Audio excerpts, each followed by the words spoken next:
오늘은 하나님의 섭리를 깨달으라 라는 제목으로 하나님 말씀을 보고자 합니다. 한번 따라해 보세요. 하나님의 섭리를 깨달으라. 네. 만일 여러분이 미래에서 지금 이 자리를 내려다보고 있다라고 생각하시면 여러분 어떤 기분이 드시겠어요? 아마도 그래서 하나님이 지금 이러한 어려운 상황을 주신 거야 라고 여러분 깨달음을 갖게 될 것입니다. 지금 현실에서는 도저히 알 수 없지만 지나고 나서 보면 그 이유와 목적을 깨달을 수 있기 때문에 그렇죠. 최근에 우리는 코로나19의 지역사회 확산으로 인해서 참으로 두려워합니다.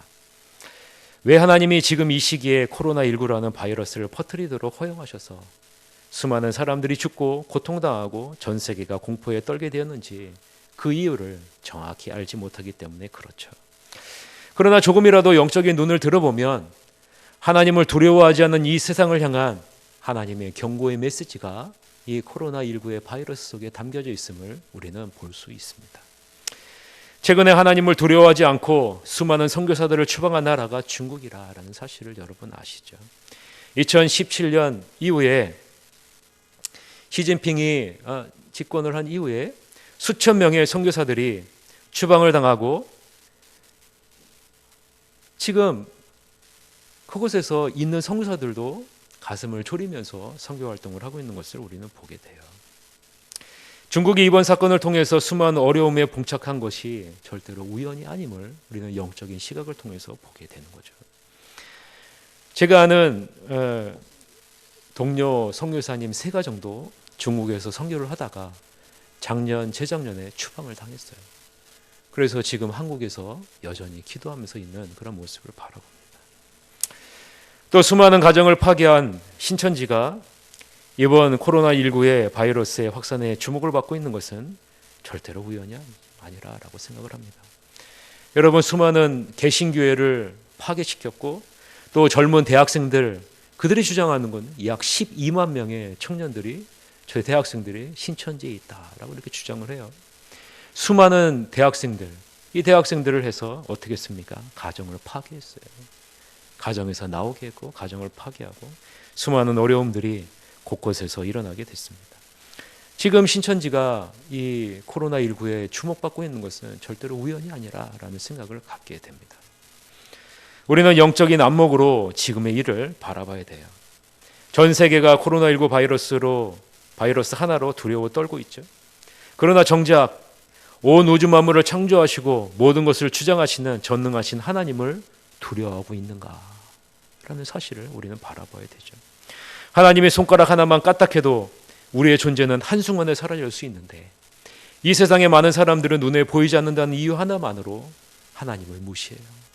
하나님을 두려워하지 않습니다. 사랑하는 성도 여러분, 우리는 지금 무엇을 해야 될 때라고 생각하십니까? 우리는 지금 기도해야 될 때라 생각합니다. 이 코로나19를 통해서 이 세상의 모든 사람들이 하나님을 두려워하게 해달라고 여러분, 우리는 기도해야 될 때가 아닌가라는 생각을 갖게 돼요. 하나님을 바라보고 의지하게 해달라고 기도해야 될 때라고 생각합니다. 하나님을 찾게 해주십시오. 이들이 하나님을 두려워하게 하십시오. 이들이 하나님을 의지하게 해주십시오. 라고 기도해야 됩니다. 그래야 여러분, 하나님의 의도하신 목적을 여러분을 통해서 이루시는 것입니다. 어찌 보면 코로나19를 통해서 우리가 알지 못하는 하나님의 깊은 계획이 이 가운데 담겨 있음을 우리는 바라봐야 된다라는 거죠. 여러분, 느끼게 되는 거죠. 우리는 지난 시간 요셉을 통해서 이루시는 하나님의 깊은 계획을 나누었습니다. 요셉의 자신을 통해 이스라엘 자손을 구원할 것이라는 하나님의 뜻을 마음에 품고 하나하나 그 뜻을 이루는 과정을 우리는 지난 시간에 살펴보았죠. 요셉의 그의 형들을 구원하기 위해서 가장 먼저 한 것이 무엇입니까? 그것은 요셉의 형들이 저지른 그러한 죄를 깨닫고 회개하는 것이죠. 그래서 요셉은 그의 형들을 한 감옥에 3일 동안 가두었어요. 3일 동안 감옥에 있는 형들은 서로의 얼굴을 바라보면서 무엇을 얘기했을까요? 우리가 왜 감옥에 지금 들어왔을까? 우리가 행한 잘못이 무엇일까? 지난 날을 바라보는 회개의 시간을 갖게 해준 것이죠. 구원의 은혜를 얻기 위해서는 자신의 죄에 대한 깨달음과 통회함이 없으면 안 된다라는 거예요. 두 번째는 막내 아들 베냐민을 데려오게 하고 야곱의 둘째 아들 시몬을 결박해서 감옥에 가두고 떠나게 한 것입니다. 요셉은 하나님의 뜻을 이룸에 있어서 해결을 해야 되는데, 뜻을 이루어야 되는데, 그 중에 하나가 무엇이냐면 깨어진 형제들의 연합을 회복시키는 거예요. 첫째는 무엇을 했어요? 죄를 깨닫고 회개하게 한 거죠. 두 번째는 깨어진 형제들의 연합을 다시 회복시키는 거예요. 형제들은 이미 아버지 야곱의 편애로 말미암아서 철저하게 형제들의 연합의 관계가 깨졌어요. 서로 자신을 희생하기보다는 서로 시기하고 질투함으로 말미암아 요셉을 죽이려고 했고, 결국은 이 요셉을 종으로 팔게 된 것을 우리는 잘 알고 있죠. 요셉은 무너진 형제의 연합을 회복시키기 위해서 막내 베냐민을 데려오게 하고 또한 둘째 시몬을 남겨둔 것입니다. 무엇을 깨달으라고요? 한 명의 형제의 소중함을 깨달으라고 그렇게 한 것이에요. 실제로 이러한 형제의 연합이 여러분 어떻게 돼요? 장자 르우벤의 변화된 모습을 통해서 점차 회복되어지는 것을 우리는 볼 수 있어요. 우리가 읽은 본문 창세기 42장 37절을 한번 보세요. 이 장자 르우벤이 변화된 모습이에요. 처음에는 여러분 장자 르우벤이 어땠어요? 형제들을 미워하고 시기하는 데 동조했고, 또 요셉을 파는 데 같이 동조했고, 구덩이에 빠뜨리는 데 같이 동조했잖아요. 그런데 이제 이 르우벤이 변화된 모습을 볼 수 있는데, 한번 다 같이 한번 읽어봅시다. 시작. 르우벤이 그의 아버지에게 말하여 이르되 내가 그를 아버지께로 데리고 오지 아니하거든. 내 두 아들을 죽이소서. 그를 내 손에 맡기소서. 내가 그를 아버지께로 데리고 돌아오리이다 라고 얘기를 해요. 여러분, 야곱이 살았던 고대 근동 사회에서는 아들을 어떻게 여기느냐면 내 자신의 분신과 같이 여겨요. 그래서 자신의 목숨과 같은 존재가 자녀들이었어요. 르우벤이 자신의 두 아들을 형제에 내어주겠다라는 각오는, 즉 자기 자신의 목숨과 같은 것을, 자기 자신의 목숨을 내놓겠다라는 거예요. 누구를 위해서요? 형제를 위해서요. 이전에는 형제를 시기하고 질투하고 죽이려고 하고 팔아버렸다면, 이제는 형제를 위해서 자기 자신의 목숨까지도 내놓겠다라는 모습으로 바뀌어지게 되는 것이죠. 자, 여러분, 사랑의 연합의 관계로 점차 회복시켜가고 있는 거예요. 지금 하나님이 요셉을 통해서 무엇을 하고 계신지 여러분 보셔야 돼요. 요셉이 베냐민을 데려오려고 한 일, 또 감옥에서 3일 동안 함께 있게 한 일, 이 모든 것은 자기 자신의 죄를 깨닫게 하는 것이고 형제들을 온전히 연합하게 하는 것이다 라는 거예요. 창세기 42장 21절을 한번 보세요. 그들이 서로 말하되 우리가 아우의 일로 말미암아 범죄하였도다. 그가 우리에게 애걸할 때 그의 마음의 괴로움을 보고도 듣지 아니하였으므로 이 괴로움이 우리에게 임하도다 라고 말씀하잖아요. 깨닫는 거예요. 산산이 조각난 현재의 연합도 점점 회복시켜 가고 있는 거죠. 요셉의 형들의 눈에는 보이지 않지만 지금 하나님은 누구를 통해서? 요셉을 통해서 형제들을 하나하나 만지시고 회복시켜 가고 있다라는 거예요. 첫째는 자기 자신의 안에 있는 죄, 그 죄를 들여다보게 하시고 회개하게 하시고, 둘째는 무너진 형제들의 연합의 관계를 사랑으로 회복시켜 가고 있다라는 거예요. 이러한 과정을 이루기 위해서 하나님은 요셉을 13년 동안 보디발의 종으로, 또한 감옥에서 죄인으로 있게 하셨어요. 요셉은 애굽의 총리가 되어서 7년 동안 풍년을 보내고 2년째 흉년을 보내면서 무엇을 보고 느꼈을까요? 하나님께서 자기 자신의 인생을 통해서 하시는 하나님의 섭리하심을 느끼고 깨닫게 된 것이라는 거예요. 여러분, 하나님의 섭리하심이란 무엇일까요? 하나님의 섭리하심이란 자신의 모든 창조물과 그의 모든 행동을 가장 거룩하고 지혜롭고 능력 있게 보존하셔서 하나님이 뜻하신 그 계획을 합당하게 이루시는 것이 바로 하나님의 섭리라는 거예요. 우리의 모든 상황과 여건 속에서 우리를 거룩하게 하시고 우리를 지혜롭게 하시고 우리를 능력 있게 보존하셔서 하나님의 계획하신 그 선하신 계획으로 우리를 인도하신다라는 것이 바로 하나님의 섭리하심이라는 거예요. 우리에게 있는 모든 환경은 절대로 우연히 주어진 것이 아니라는 것입니다. 우리의 하나님의 선하신 계획과 목적 가운데 모든 것이 다 치밀하게 한치의 오차도 없이 하나님의 뜻대로 이루어지고 있다라는 것을 말하고 있는 거예요. 그것이 바로 하나님의 섭리라라는 거예요.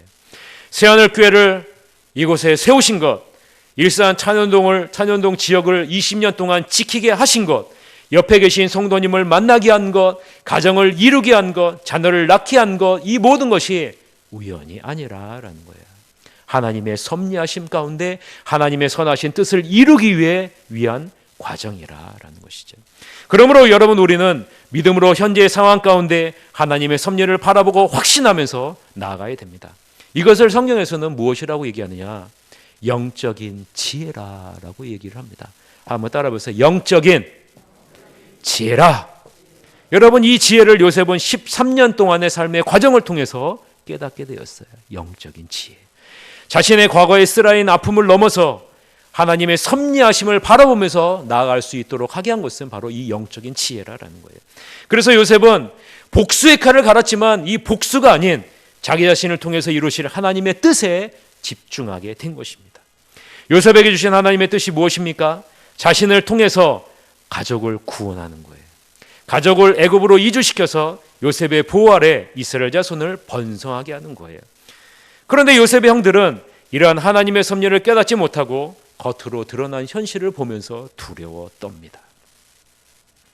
자, 여러분, 요셉의 형들이 이제 감옥에서 나와서 곡식을 얻어서 둘째 시몬을 남기고 떠났어요. 집으로 돌아오는 길에 이 나귀에게 먹을 거를 줘야 되잖아요. 먹을 거 줘야 되니까 자루를 풀었어요. 자루를 풀었더니 자루 여러분이 그 위에 무엇이 있어요? 돈이 그대로 있는 거예요. 돈이 그대로 있는 거예요. 창세기 42장 26절서부터 28절을 보세요. 그들의 곡식을 나귀에 싣고 그곳을 떠났더니 한 사람이 여관에서 나귀에게 먹이를 주려고 자루를 풀어본즉 그 돈이 자구 아기에 있는지라. 그가 그 형제에게 말하되 내 돈을 도로 넣었도다. 보라, 자루 속에 있도다. 이에 그들이 혼이 나서 떨며 서로 돌아보며 말하되 하나님이 어찌하여 이런 일을 우리에게 행하셨는가 하고 라고 말을 해요. 자, 여러분, 하나님은 요셉을 통해서 지금 무엇을 하세요? 은혜를 베푸시고 있는 거예요. 이 형들에게 지금 은혜를 베푸시고 있죠. 이들의 죄를 깨닫게 하고 이들의 서로 분열된 그 연합의 관계를 다시 회복시키고 이들을 구원하기 위해서 하나님께서 일을 하고 계시는 것이죠. 그런데 여러분, 지금 이들은 지금 무엇을 봐요? 하나님의 은혜를 바라보기보다 그것을 보면서 두려워 떨어요. 요셉의 자루 안에 돈을 자루 어기에다 넣어둔 것은 무엇일까요? 여러 가지 많은 이유들이 있지만 그 중에 가장 합당한 이유가 무엇이냐면 하나님께 받은 은혜를 형제들에게도 나눠주기 위함이 가장 타당한 이유라고 생각을 해요. 그래서요, 모든 형제들이 바로 볼 수 있도록 그 어기에 돈을 넣어둔 거예요. 돈을 넣어둔 거예요. 내가 이렇게 하나님의 은혜를 받았는데 형들도 이 은혜를 받아야 되고 누려야 됩니다 라는 의미에서 보여준 거죠. 이런 은혜를 볼 수 있도록 한 거예요.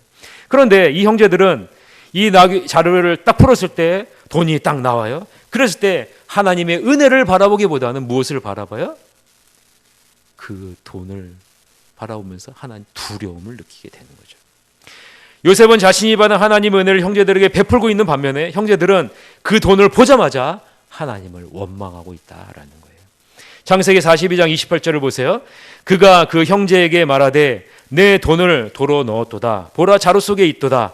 이에 그들이 혼이 나며 떨며 서로 돌아보며 말하되 하나님이 어찌하여 이런 일을 우리에게 행하셨는가. 원문대로 해석하면 이런 의미예요. 그들의 마음이 그들에게서 나갔다. 그리고 그 나간 빈자리에 두려움이 차지했다라는 의미가 이 원문의 의미예요. 여러분, 하나님의 섭리를 깨닫지 못하는 자들은 두려움에 빠지게 된다라는 것입니다. 하나님의 섭리하심을 깨닫지 못하는 자들은 하나님을 원망하는 자리에 서게 된다라는 것입니다. 이 형제들은 서로 돌아오면서 말해요. 하나님이 어찌하여 이런 일을 우리에게 행하셨는가. 하나님의 섭리하심 앞에서 그것을 깨닫지 못하면 기뻐해야 할 일들이 도리어 두려워해야 되는 일들로 바뀌어진다라는 것입니다. 우리에게 주어진 모든 일 가운데 하나님의 은혜를 베푸심을 깨닫지 못한다면 우리는 모든 일에 두려움과 불안 가운데 살 수밖에 없다라는 것이죠. 지금 요한의 형제들이 이러한 영적인 상태에 놓여 있음을 우리는 봐야 됩니다. 요셉을 통해 하나님의 은혜를 베풀어 주고 있는데 그 하나님의 섭리를 알지 못하고 오히려 두려움 가운데 머물러 있는 형제들의 영적인 상태를 우리가 봐야 돼요. 우리도 마찬가지 아닙니까? 여러분들은 하나님의 섭리를 믿으십니까? 우리에게 주어진 모든 환경을 하나님의 뜻을 이루기 위한 과정으로 믿으십니까? 그러면 두려워할 필요가 없습니다. 왜요? 우리의 모든 삶의 과정이 하나님의 섭리를 이루는 것이기 때문에 그렇습니다. 여호와께서는 그 모든 행위에 의로우시고 그 모든 행위에 은혜로우신 분이시기 때문에 그래요. 시편 기자는 시편 145편 17절에 이렇게 고백했습니다. 우리 다 같이 한번 읽어볼까요? 시작. 여호와께서는 그 모든 행위에 의로우시며 또 그 모든 일에 은혜로우시도다 라고 말을 해요. 여러분, 우리가 이 우리의 모든 일 가운데 하나님이 섭리하신다라는 것을 믿는다면 이 모든 행위에 의로우신 하나님을 신뢰하는 자리에 나가야 되고 그 모든 일에 은혜로 행하시는 그 하나님을 굳건하게 붙잡고 나아가야 된다라는 거예요. 지금 우리는 갑작스러운 코로나 바이러스로 인해서 두려워하고 있습니다. 그러나 이 모든 일이 하나님의 섭리하신 가운데 있는 것을 믿는 자라면 두려워하는 자리에 머물러 있으면 안 된다라는 거예요. 하나님의 섭리하심이 분명히 있다라는 믿음 가운데 우리가 나아가야 된다는 것이죠. 그러면 우리는 무엇을 두려워해야 될까요? 코로나가 아니라 하나님의 섭리하심을 바라보면서 하나님을 두려워하는 자리에 우리가 나아가야 된다는 거죠. 두려워야 되는 것이 아니라 물론 우리는 조심해야죠. 하나님의 섭리하심이 무엇인지를 우리는 깨달을 수 있는 영적인 안목을 달라고 우리는 기도해야 돼요. 여러분, 잠언 3장 25절 26절에 보면 갑작스러운 두려움을 어떻게 대하라라는 그런 하나님의 지혜의 말씀이 있습니다. 잠언 3장 25절 26절 다 같이 한번 읽읍시다. 시작. 너는 갑작스러운 두려움도 악인에게 닥치는 멸망도 두려워하지 말라. 대저 여호와는 내가 의지할 이시니라. 내 발을 지켜 걸리지 않게 하시리라. 여러분, 뭐라고 말씀합니까? 갑작스러운 두려움도 어떻게 하라고요? 두려워하지 말라라는 거예요. 갑작스러운 어려움도 악인에게 닥치는 멸망도 우리는 두려워하지 말라라고 얘기하고 있는 거예요. 뭐라고요? 두려워하는 자리에 머물러 있지 말라는 거예요. 우리가 머물러 있어야 될 자리는 어느 자리입니까? 여호와 하나님을 의지하는 그 자리에 우리는 머물러 있어야 된다라는 거예요. 잠언 3장 25절 26절 다시 한번 띄워주세요. 여러분 잘 보세요. 갑작스러운 두려움도 악인에게 닥치는 멸망도 두려워하지 말라. 우리는 이 자리에 머물러 있지 말라는 거예요. 우리가 있어야 될 자리는 어디라고요? 여호와는 내가 의지할 이신이라. 여기가 우리가 머물러 있어야 될 자리인 줄 믿습니다. 여러분, 이 자리에 우리가 머물러 있어야 되는 거예요. 여호와는 내가 의지할 이십니다. 이 자리가 여러분이 머물러 있어야 될 자리지 두려워하는 자리가 여러분이 머물러 있어야 될 자리가 아니라라고 분명하게 말을 하는 거예요. 그렇게 되면 어떻게 돼요? 하나님이 우리의 발을 지켜서 걸려 넘어지지 않도록 하신다라는 거예요. 이것이 바로 하나님의 섭리를 깨달은 자가 가져야 될 올바른 태도요, 영적인 지혜를 가지고 있는 자의 모습이라는 거죠. 여러분, 영적인 지혜는 어떻게 얻을 수 있습니까? 영적인 지혜는요, 말씀과 기도 외에는 그 어디에도 얻을 수 없어요. 영적인 지혜는 하나님과의 친밀함을 통해서만이 얻어지는 지혜이기 때문에 그렇습니다. 이러한 영적인 지혜가 있으면 우리의 삶 가운데 베푸시는 하나님의 은혜를 바라보고 깨닫게 됩니다. 모든 사람들이 눈에 보이는 상황에 두려워할 때 영적인 지혜를 가진 사람들은 이런 상황을 통해서 주실 하나님의 은혜를 바라보게 되는 것입니다. 그러면 여러분, 지금 여러분에게 어려운 상황이 있습니까? 어렵습니까? 낙심스럽습니까? 좌절하고 있습니까?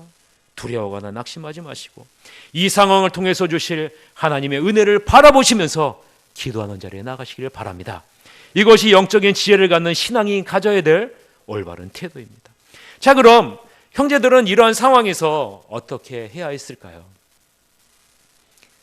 당연히 하나님 앞에 기도하는 자리에 나가야죠. 하나님, 왜 우리에게 이런 상황을 주셨습니까? 두렵고 떨립니다. 하나님, 왜? 왜 이러한 어려움을 우리에게 주십니까? 그러면서 하나님을 의지하는 자리에 나가야죠. 그리고 어떻게 돼요? 하나님 앞에 엎드려야죠. 그리고 하나님 앞에 물어야죠. 부르짖어야죠. 하나님, 지금 이 상황을 우리가 어떻게 봐야 합니까? 어떻게 헤쳐나가야 됩니까? 영적인 지혜를 주십시오. 그리고 하나님께 가까이 나가야 돼요. 그러나 여러분, 어느 구절에도 요셉의 형들이 하나님께 엎드리면서 부르짖으면서 하나님의 도우심을 간구하는 구절은 그 어디에도 찾아볼 수가 없어요. 무엇을 말합니까? 영적으로 나태함 가운데 머물러 있는, 영적인 무능력 가운데 있는 요셉의 형들의 영적인 상태를 보여주고 있는 것이죠. 그러니 여러분, 무엇만 볼 수밖에 없어요? 드러난 현상만 볼 수밖에 없는 거예요. 그 현상을 주관하시는 하나님의 섭리하심, 하나님의 은혜를 바라보지를 못하게 되고 있는 것이죠. 여러분 잘 보세요. 요셉이 종으로 팔려가서 종생활을 하고 있고 감옥에 가서 죄인으로 감옥에 있을 때 이 요셉의 시야를 하나님은 어디로 돌리셨어요? 하나님에게로 돌리셨어요. 그것이 바로 요셉과 함께 하시더라라는 거예요. 여러분, 만약에 요셉이 주어진 그 현상만을 바라봤다면 애굽의 총리는 절대로 될 수가 없어요. 무엇을 바라보게 합니까? 이 모든 과정을 통해서 이루실 하나님의 섭리를 바라보게 하신 거예요. 그러니 여러분, 이 요셉은 그 섭리를 바라보면서 매일매일 순간순간의 싸움에 승리할 수가 있었던 것입니다. 하나님께 자신의 모습을 온전히 드러내 보이지도 않고 애굽의 총리로 있는 요셉에게도 거짓된 모습으로 드러내고 심지어는 양식을 싣고 와서 아버지에게 그동안 있었던 일을 보고하는 자리에서도 거짓말하는 모습을 우리는 보게 돼요. 여러분, 창세기 42장 31절을 여러분 한번 보세요. 31절에 보면 이런 말씀이 나와요. 31절에 보면 우리가 그에게 이르되 우리는 확실한 자들이요 라고 얘기를 했다라고 얘기를 해요. 이것이 바로 이 야곱의 요셉의 형들이 아버지에게 말하는 거예요. 우리가 애굽의 총리에게 이렇게 얘기했습니다. 우리는 확실한 자들이요 라고 얘기를 했습니다 라고 얘기를 해요.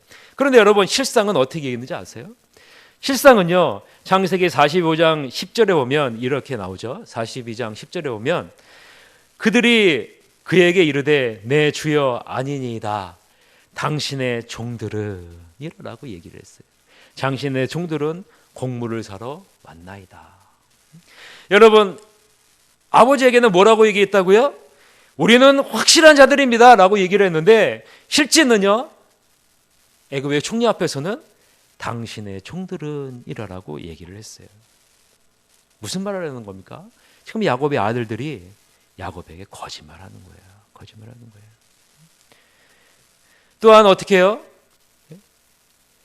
이 요셉이 아들이 사라졌다라고 얘기를 하잖아요.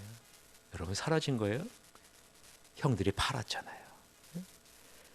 이 형들은 계속적으로 자기 자신의 이익을 위해서, 자기 자신의 유익을 위해서 계속적으로 거짓말을 하고 있는 거예요. 어려운 상황을 일시적으로 모면하기 위해서 계속된 거짓말을 하고 있는 것이죠. 거짓된 허풍이 여전히 남아있는 거예요.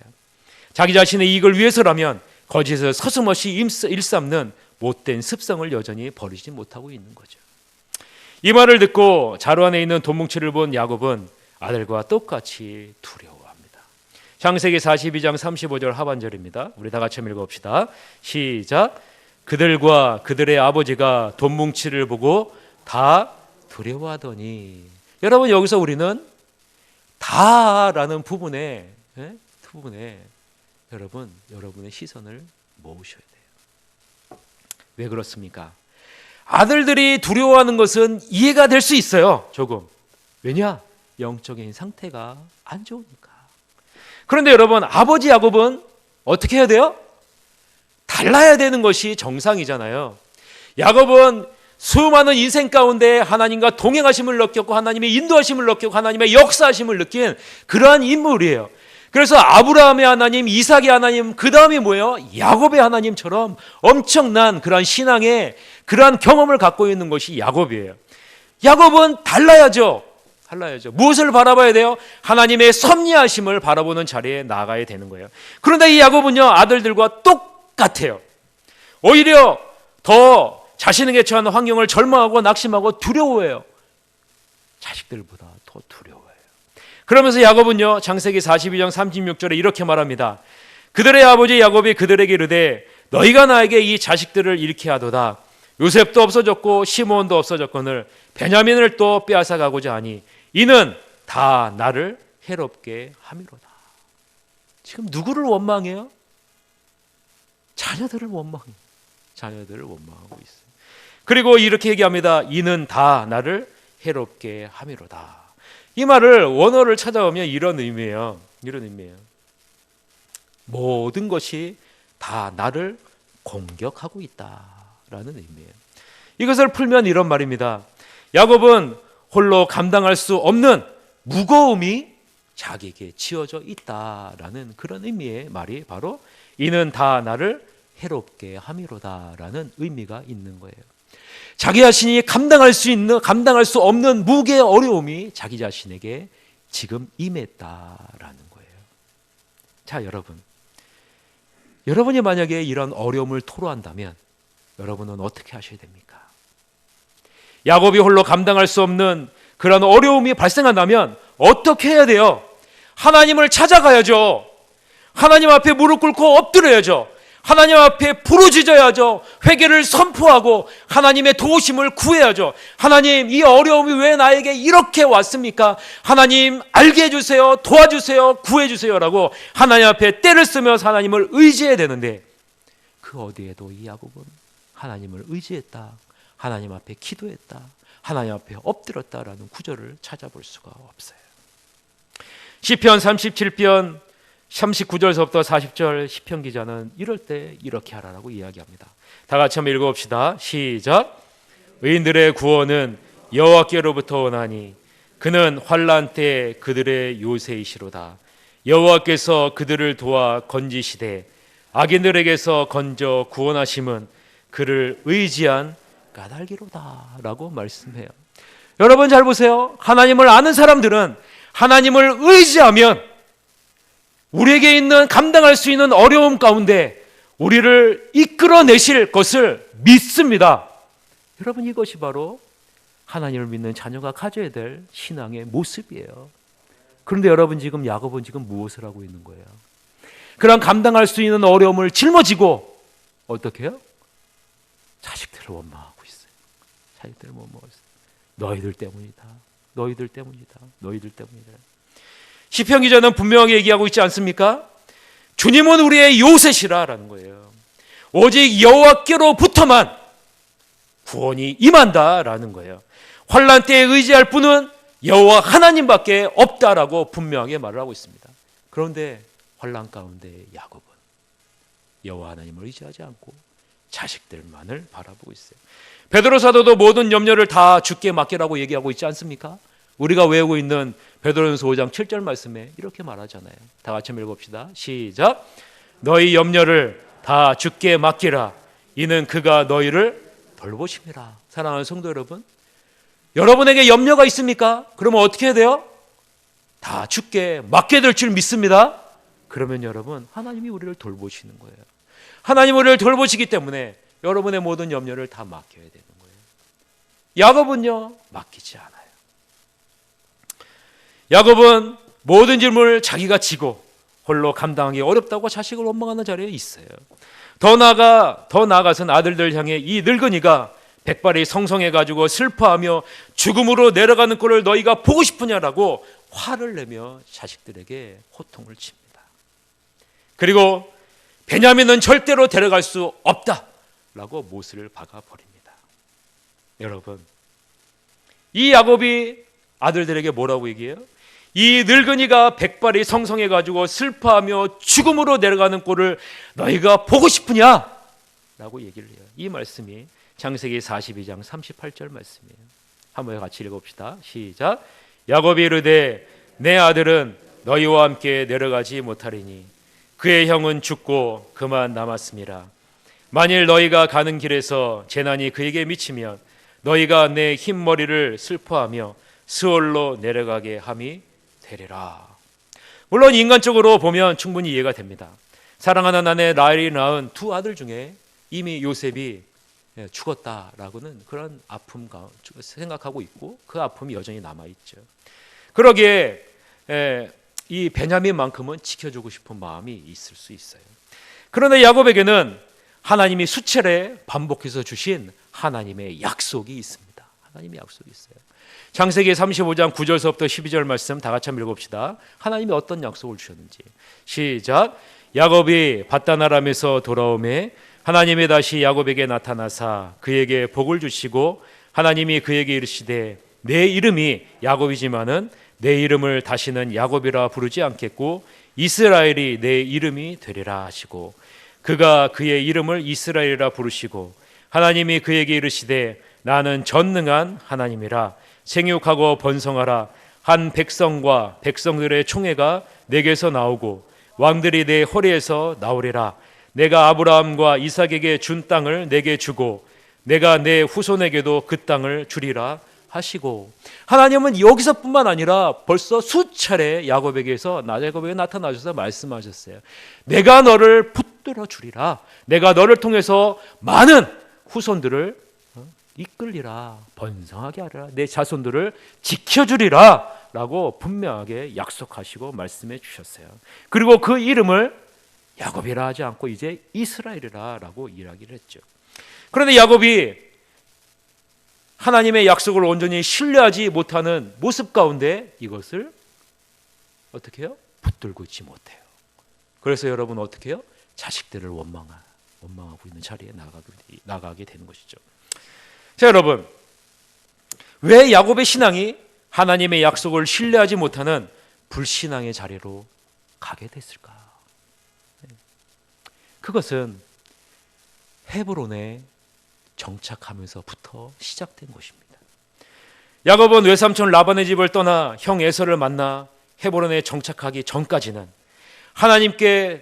하나님께서 자신과 그의 가족의 앞길을 인도하시고 보호해 주실 것이라는 확신과 그것을 느끼면서 나아갔어요. 그런데 헤브론에 정착하면서부터 누린 안정된 생활은 야곱의 신앙을 점점점 나태하게 만들었어요.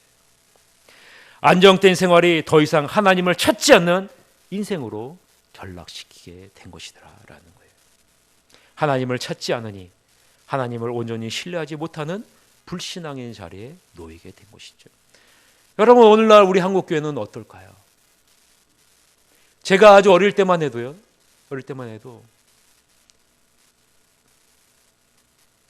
교회에 저녁 때만 되면 제 모교회 성도님들이 몰려들기 시작했어요. 누가 모이라고 한 것도 아니에요. 교회에서 광고로 저녁에 기도회가 있습니다라고 얘기하지도 않았어요. 그런데요, 8시가 딱 넘으면요, 한 명씩, 2명씩 모여들어요. 그리고 나서요, 서로 모여서 기도해요. 8시부터 10시, 11시까지 매일마다 2시간, 3시간씩 와서 기도해요. 제 어릴 때 물어봤어요. 왜 기도하세요? 그분들이 그러는 거예요. 기도하지 않으면 살 수가 없어. 지금 얼마나 힘든 줄 알아요? 먹고 살기도 힘들고 모든 면에서 다 힘든데 주님을 의지하지 않으면 어떡하냐고.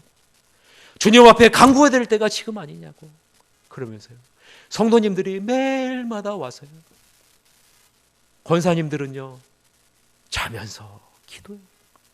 새벽 기도 마치고 집으로 돌아가시는 많은 권사님들의 모습을 보았어요. 어렵고 힘들다고 주님 앞에 나와서 의지하면서 자식들을 위해서 얼마나 많은 기도를 하는지 몰라요. 그 어르신들 다 돌아가셨죠, 지금요. 그런데요, 지금은 기도하지 않잖아요. 기도하라고 모여도 바쁘다는 핑계로 기도하지 않고 기도원도 텅텅텅 피고 있는 것이 우리들의 현실이죠. 여러분, 왜 그럴까요? 우리의 생활이 안정되고 편하기 때문에 그런 것은 아닐까라는 라는 생각을 갖게 돼요.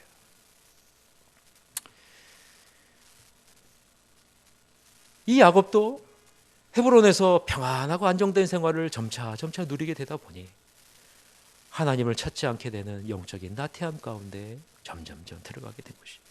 그러니 아들들은 말할 것도 없죠. 반면에 여러분, 요셉은 어때요? 요셉은요, 어려운 환경 가운데 하나님께서 내모르셨어요. 그러나 여러분, 환경은 어렵지만 이 요셉의 영은 어떻습니까? 요셉의 영은 언제나 하나님을 간구하고 하나님과 함께해서 이 요셉을 통해서 어떤 일이 발생해요? 영적으로 나태함에 빠져있는 형제들을 구원하는 놀라운 은혜의 역사가 일어나게 된다라는 거예요. 하나님 앞에 엎드리고 하나님을 의지하고 하나님을 바라보는 그 하나님의 자녀를 통해서 하나님은 놀라운 역사를 이루실 줄 믿습니다. 그러기 위해서는요, 우리가 하나님을 찾아야 돼요. 우리에게 있는 그런 풍요로움에 빠져드는 것이 아니라, 여러분, 우리에게 있는 풍요로움은 어디서부터 온 것입니까? 우리의 믿음의 조상들의 울부짖는 기도를 통해서 하나님이 주신 축복이에요. 축복이. 본문을 보세요. 그 어디에도 하나님의 도우심을 구하는 장면은 찾아볼 수가 없어요. 영적인 지혜가 사라지게 된 것이죠. 사랑하는 성도 여러분, 한때 신앙생활을 잘했다고 자만하지 마세요. 지금 나의 신앙이 좋다고 생각하는 교만한 자리에 서 있으시면 안 됩니다. 신앙은 하루살이에요. 하루살이에요. 한번 따라해 보세요. 신앙은 하루살이다. 매일매일 하나님이 공급해 주시는 은혜가 없이는 오늘 하루에 주어져 있는 신앙생활에서 우리는 실패할 수밖에 없기 때문에 그렇죠. 그러므로 여러분, 신앙은 저축이 안 됩니다. 한번 따라해보세요. 신앙은 저축이 안 됩니다. 여러분, 신앙은 절대로 저축이 안 돼요. 매일매일마다의 싸움이에요. 매일매일 하나님으로부터 공급받아야 됩니다. 그래야 여러분, 우리는 두려움을 넘어서, 나에게 주어진 환경을 넘어서 무엇을 바라볼 수 있습니까? 하나님의 섭리하심을 바라볼 수 있는 것입니다. 영적인 지혜를 얻을 수 있는 것입니다. 다른 사람을 판단하는 자리에 여러분 서시면 안 돼요. 나 자신이 하나님 앞에서 똑바로 신앙생활하기에도 버거운 것이 우리들의 모습이기 때문에 그렇습니다. 영적인 지혜는 현실이 바뀌는 것이 아니라 현실을 바라보는 우리의 시야가 바뀌는 것이 바로 영적인 지혜가 가져다주는 유익이라는 것입니다. 그러므로 우리는 매일매일마다 몸부림치면서 하나님의 자녀로 살아가기 위해서 우리는 주님 앞에 나와 기도해야 돼요. 기도해야 돼요. 그러면 여러분, 하나님은 우리에게 보여주시는 것이 있어요. 무엇을 보여주실까요? 그것을요, 이사야 41장 10절에서는요, 영적인 지혜를 가지고 있는 자에게 보여주시는 그 은혜를 분명하게 말씀합니다. 이사야 41장 10절 말씀, 여러분이 이 구절은 여러분의 자녀들에게 꼭 외우게 하세요. 그리고 여러분들도 암송하고 매일마다 여러분의 마음 가운데 두시면서 나아가시길 바랍니다. 우리 같이 한번 읽어볼까요? 시작. 두려워하지 말라. 내가 너와 함께 함이라. 놀라지 말라. 나는 내 하나님이 됨이라. 내가 너를 굳세게 하리라. 참으로 너를 도와주리라. 참으로 나의 의로운 오른손으로 너를 붙들리라. 아멘. 여러분, 영적인 지혜를 가지고 있는 자에게 무엇이 보입니까? 하나님이 나와 함께 하심이 보입니다. 영적인 지혜를 가지고 있는 자에게 무엇이 보입니까? 하나님이 우리를 굳세게 하심이 보입니다. 영적인 지혜를 가지고 있는 자에게 하나님의 섭리하심을 바라보는 자에게 무엇을 보여주십니까?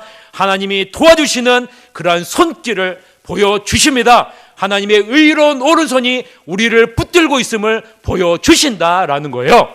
그러니 여러분, 주어져 있는 환경, 주어져 있는 두려움, 이것에 머물러 있으면 안 된다라는 거예요. 우리에게 영적인 지혜를 주십시오. 주어진 환경이 아니라 주어진 환경을 주장하시는 하나님의 놀라운 섭리가 있음을 바라보게 주시옵소서라고 여러분, 기도하는 자리에 나가야 된다라는 겁니다. 말씀을 정리하겠습니다. 현실의 상황이 두렵고 떨리십니까? 근심되십니까? 어려우십니까? 코로나뿐만 아니라 정말 내가 감당할 수 있는 어려움이 여러분 가운데 있습니까? 그때 여러분은 어떻게 해야 돼요? 하나님, 나에게 주어진 환경이 버겁고 어렵습니다. 그러나 나의 힘은 여호와 하나님께로부터 옴을 믿습니다. 주님의 섭리하심을 믿습니다. 이것이 하나님의 뜻을 이루기 위한 과정임을 믿습니다. 이러한 믿음을 갖는 영적인 지혜를 주십시오라고 주님 앞에 기도해야 돼요. 그러면 여러분 무엇이 보인다고요? 두려워하지 말라. 내가 너와 함께 함이니라. 놀라지 말라. 나는 내 하나님이 됨이라. 내가 너를 굳세게 하리라. 참으로 너를 도와주리라. 참으로 나의 의로운 오른손으로 너를 붙들리라. 이것이 보이게 된다라는 것입니다. 사랑하는 성도 여러분, 이것을 믿음의 눈으로 바라보시면서 하루하루 주님이 주시는 승리를 갖고 하루하루를 승리하시는 삶을 살아가시는 여러분이 되시기를 주님의 이름으로 간절히 축원합니다. 우리 다 같이 일어나셔서 찬양하면서, 결단에 찬양하면서 주님 앞에 기도하시러 가도록 하겠습니다.